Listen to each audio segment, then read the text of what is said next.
Veteran Salute is sponsored by the Devon James Injury Lawyers. From the shores of Vietnam to the shores of Antarctica, from flying through typhoons to scouting out Russian subs, our next veteran went around the world twice while in the Navy. KSN's Hannah Adamson shares his extensive 20-year career in this week's Veteran Salute. Following in his father's footsteps, Cleland McBurney joined the Navy in 1953. Out of a battalion of 90, he was the only one who passed every test to become a naval aviator. After earning his wings of gold, he received a commission in Hutch, preparing him for perilous flight conditions around the world.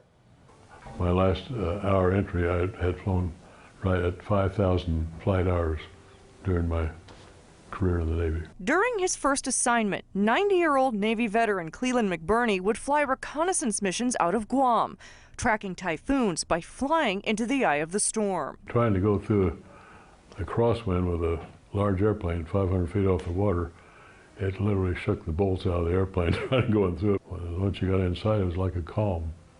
There's no turbulence at all. The seas were kind of confused seas, but outside they were roaring mountainous waves. Wanting to share his skills with other aviators, McBurney operated a survival training school in Whidbey Island, Washington.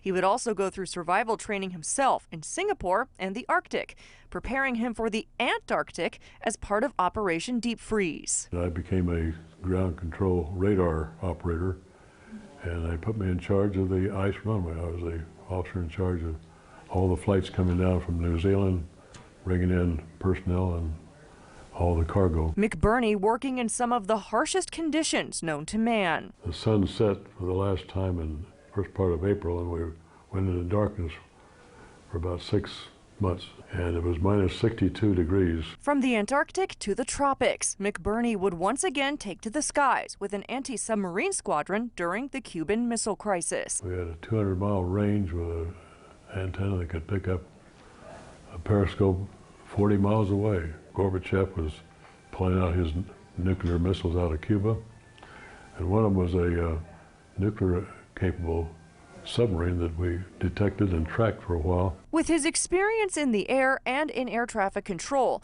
McBurney would serve 2 tours of duty in Vietnam aboard the USS Intrepid as a combat information officer. The airstrikes going in from the Tonkin Gulf to Hanoi, Haiphong, we tracked them in. We had controllers track them back out. So we were in constant communication.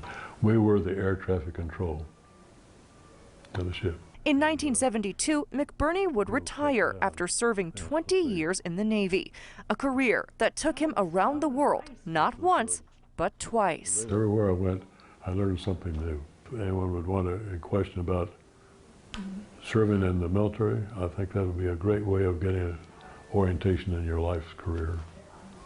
It did for me. McBurney's love of flying continued long after his time in the Navy. He would also go on to start Kingman Air Service, where he resides today, and worked at the Eisenhower National Airport in the late 80s. Here for you, Hannah Adamson, KSN News 3. On behalf of Devon James Injury Lawyers, we're honored to recognize this week's veteran, U.S. Navy aviator Cleland McBurney, who hails from Kingman. Thank you so much for your service. Well, it's my honor to be here and an honor to serve, and this will be forwarded to our VFW Post 1164 at Kingman. Awesome. Veteran Salute is sponsored by the Devon James Injury Lawyers.